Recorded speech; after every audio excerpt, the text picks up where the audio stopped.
তাকে এক নাম্বার দেশপ্রেমিক হতে হবে, তার অন্তরে দেশের মহব্বত থাকতে হবে।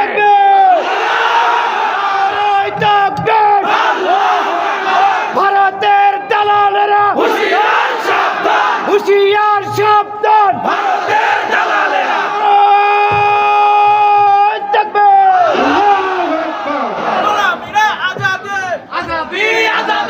দিল্লি দেশের প্রধানমন্ত্রী হয়, ও দেশ একাই অন্য দেশের সাথে বিক্রি হয়ে যাবে। মুসলমান ভাইরা আমার, একটা কথা মাথায় রাখবেন, কথা আর লম্বা করব না, মাথায় রাখবেন, মাথায় রাখবেন, মাথায় রাখবেন, মাথায় রাখবেন। আমরা এই কথাগুলা বলি এজন্যই, নিজেদের জানের ঝুঁকি নিয়েও বলি, নিজেদের নিরাপত্তা নাই তারপরেও বলি। এই যে আমাদের আজকের প্রধান অতিথি রফিকুল ইসলাম মাদানী, তিনিও কিন্তু একটা কথা বলে যে আমাদের জীবনের কোনো নিরাপত্তা নাই। এরপরেও কেন বলি, আমি একটা মৌলানা সাইফির জীবনের চাইতে 18 কোটি জীবনের দাম বেশি। আমার একটা জীবনের চাইতে আমার দেশের ভূখণ্ডের দাম বেশি। আমার একটা জিন্দেগির চাইতে ইসলামের দাম বেশি। আমার একটা জিন্দেগির চাইতে হাজার হাজার যুবকের দাম বেশি। আরে যদি এমন হতো, আমার একটা জিন্দেগির বিনিময়েও যদি আল্লাহ পাক এই দেশে ইনসাফ প্রতিষ্ঠা করত, তবু আমার এই জিন্দেগি স্বার্থে কাজে লাগতো।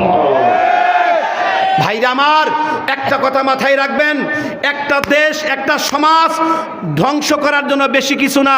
যদি একটা রাষ্ট্রের ভিতর থেকে ভেঙ্গে পড়ে রে দোস্ত, যদি ভিতর থেকে ভেঙ্গে পড়ে দোস্ত, বাহিরের দিকে ধাক্কা দিতে হয় না, ওটা একাই পড়ে।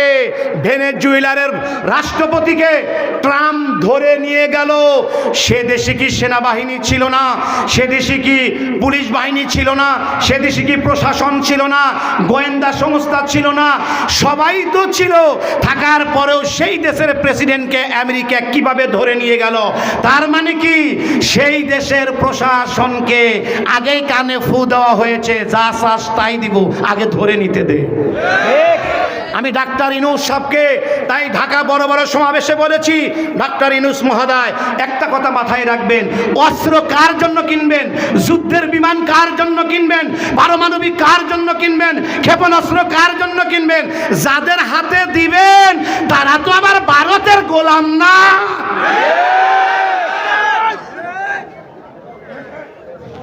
রাগ করতেছে, রাগ করতেছে না।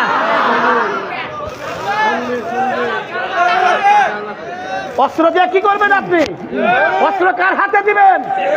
অস্ত্র যদি আমার কথা না শোনে, অস্ত্র যদি ইন্ডিয়ার কথা শোনে। এই জন্য দাদা, 30 লক্ষ শহীদের রক্তের বিনিময়ে অর্জিত বাংলাদেশ। এই দেশে টুপিওয়ালা দিয়ে ভরপুর, এই দেশে মাদ্রাসা দিয়ে ভরপুর, এই দেশে তৌহিদি মুসলমান দিয়ে ভরপুর। এই দেশের সাথে আমরা কোনো গাদ্দারি মেনে নিতে পারি না। অতএব আগামী দিনে যেই প্রশাসনী আসবে, যেই সেনাবাহিনীর প্রধানই আসবে, যেই র্যাবের প্রধান আসবে, তাকে এক নাম্বার দেশপ্রেমিক হতে হবে, তার অন্তরে দেশের মহব্বত থাকতে হবে।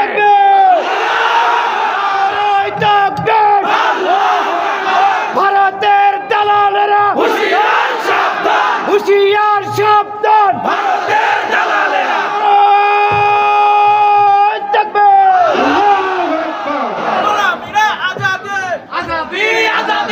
দিল্লি না ঢাকা,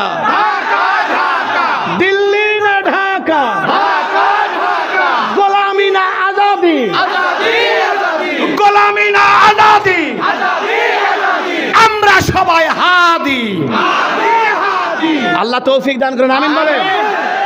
কথা ক্লিয়ার দোস্ত, দোস্ত কথা ক্লিয়ার, কথা পরিষ্কার। শেষ কথা বলে যাই, কোরআনটাকে বুকে ধরে রাখবেন তো ইনশাআল্লাহ? কোরআন সহি করে পড়বেন তো ইনশাআল্লাহ? ও ভাই, তোর পায়ে ধরি ভাই, তুই নিয়াত কর ভাই, যে সাদা কাপন পরার আগেই আমি কোরআন সহি করে শিখব ইনশাআল্লাহ। বল না ভাই আমিন। কোরআনের পুরো আমল করব তো ইনশাআল্লাহ? বলো না আমিন। কোরআনের বিধান কায়েমের চেষ্টা করব তো ইনশাআল্লাহ? এই কোরআন যারা পড়ছে তাদের জীবনটা কত সুন্দর।